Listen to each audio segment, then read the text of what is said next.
Rapid growth is an issue in neighborhoods all over Middle Tennessee. What's good and helpful and what is just too much? This project has brought out strong feelings.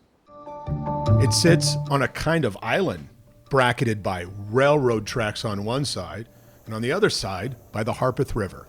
The railroad line runs up against the Morton Mill neighborhood. The river runs up against Coley Davis Road. The developer's answer to that is to foot the bill for a new bridge to cross the Harpeth River and connect to a new 417-unit apartment complex. The Harpeth Conservancy says it's very risky.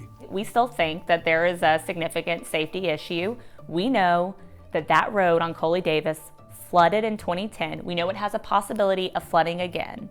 And that is the only way out for people. So for us, until that issue is addressed, and it's gonna take time to look into that, that is not a safe place to build something that will house 417 units, 600, 700 more people. That issue needs to be addressed before potentially putting that many people in a risk for their lives. There's more. Jim Rossi, Bellevue resident and Vanderbilt law professor. This is not ordinary high-density development. It's high-density development in an environmentally sensitive area with a single point of access that creates serious flooding, traffic, and safety problems. Flooding, traffic, and safety. At the Meadows Retirement Home and Nursing Home, they are worried about how traffic could affect safety. Everyone there is against it. It's the safety.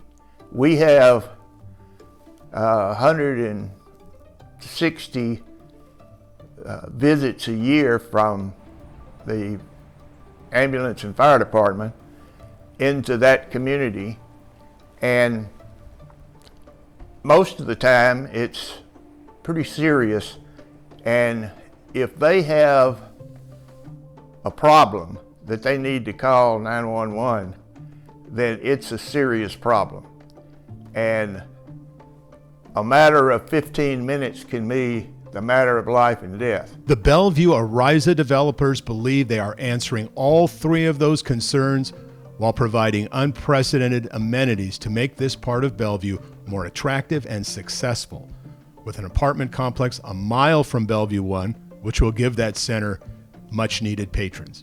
Bellevue resident and landscape architect Alan Thompson says the generosity from this builder is unprecedented. And they're coming to the table building a bridge, a $5 million bridge across the river. And that bridge is very important because it gives access to an existing 50-acre designated area that's been donated as park area to Metro Parks. So now they have access, automotive and pedestrian. Likewise, they're going to add another 20 acres to Metro Parks. So we would be initiating a 70-acre park inside the Bellevue community. They've also offered to extend the greenway and build it all the way along their property line, which is future Metro Park, and build a tunnel, which is roughly a $3 million investment under CSX. The developer has also sent letters out responding to all of the residents' concerns, which we will attach to this story online. But opponents say those letters don't answer the toughest questions.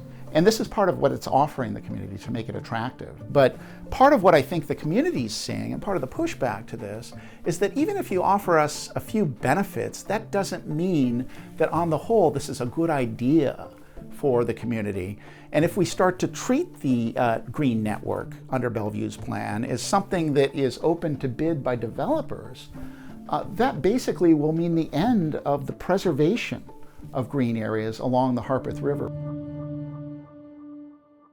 Meanwhile, the project was scheduled for the Planning Commission, but it was delayed by the developer to spend a little more time researching and answering some of these concerns. This is not approved yet. We will be participating in this process. I'm Dennis Ferrier, Fox 17 News, your Code Red station.